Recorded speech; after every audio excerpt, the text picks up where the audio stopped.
L'ONG Avocats sans frontières Canada SFC, avec l'appui financier d'Affaires mondiales Canada, a lancé ce mercredi 25 octobre 2023 à l'hôtel Azalea de Bamako un séminaire international de haut niveau sur le thème « Partage d'expériences et de bonnes pratiques en matière d'accompagnement et de protection des victimes et des survivants de violences basées sur le genre ». La cérémonie d'ouverture était présidée par la représentante du ministre de la Justice et des Droits de l'Homme, en présence du directeur pays d'ASFC au Mali, du chef de la coopération par intérim de l'ambassade du Canada au Mali et du représentant du ministre de la Promotion de la Femme, de l'Enfant et de la Famille. Le présent séminaire rentre dans le cadre du projet d'appui à la justice et à la paix JUPAX. Objectif: créer un espace de dialogue entre les organisations de la société civile et les acteurs et actrices de la justice du Mali et d'ailleurs, œuvrant à rendre le droit plus accessible aux victimes et survivants de VBG.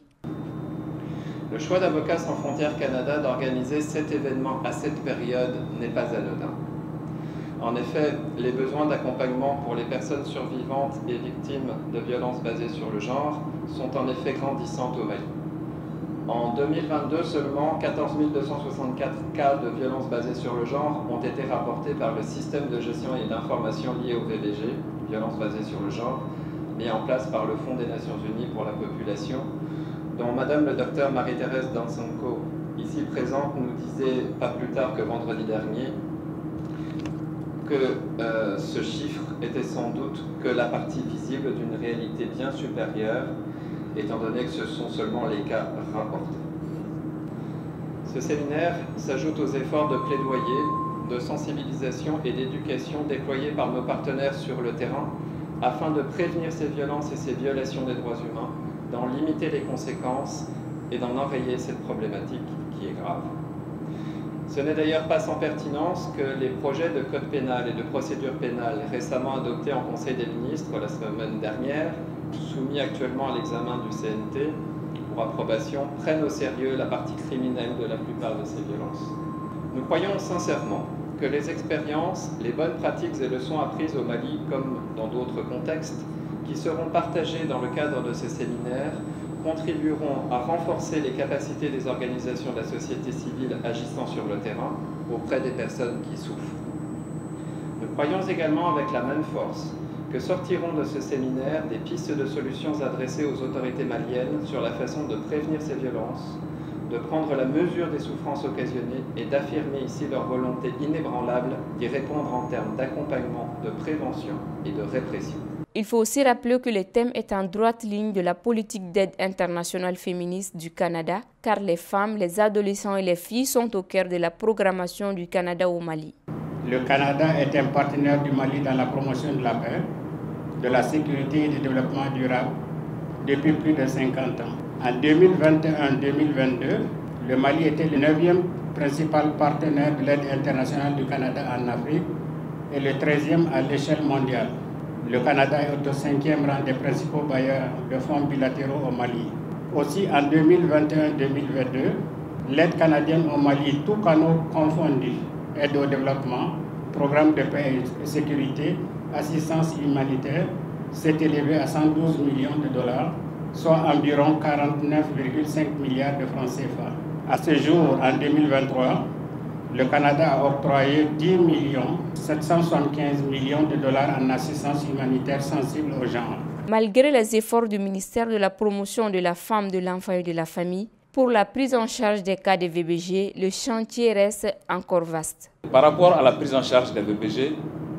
aujourd'hui, Dieu merci, c'est vrai que c'est encore peu, mais nous avons 17 One-Stop Centers, guichets uniques de prise en charge holistique à travers le pays, et aussi 4 sites pilotes de prise en charge qui sont intégrés dans les CESCOM au niveau cercle et au niveau commune. Mais toujours est-il que dans la prise en charge, il y a beaucoup de goulot d'étranglement, surtout par rapport à la prise en charge juridique. Et vraiment, ce séminaire est l'occasion pour les acteurs maliens et aussi étrangers à qui nous souhaitons une bienvenue spéciale, vraiment de partager les expériences et les bonnes pratiques, les approches méthodologiques pour y parvenir. Dans son mot d'ouverture, la représentante du garde des Sceaux a salué cette initiative d'Avocats sans frontières Canada qui vient à point nommé. Je voudrais tout d'abord remercier et féliciter Avocats sans frontières Canada pour l'organisation intermalienne de ce séminaire international qui vise à ouvrir un cadre de discussion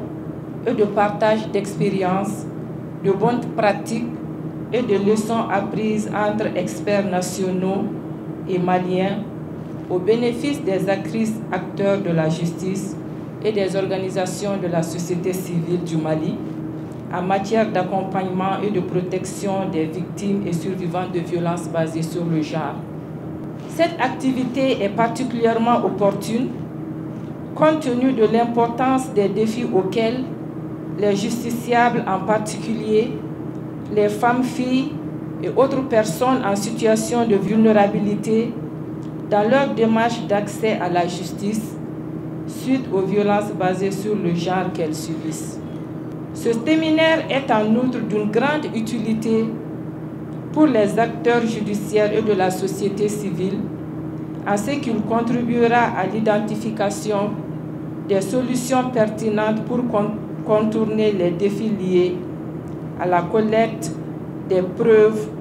et d'éléments sur les violences basées sur le genre en général et en particulier les violences sexuelles liées aux conflits armés. Durant 3 jours, 2 panels sont au menu de cette rencontre, ayant pour thématique prévenir et répondre aux violences basées sur le genre, le rôle des actrices et acteurs judiciaires et des organisations de la société civile et l'étude de la preuve en matière de violences sexuelles liées aux conflits armés.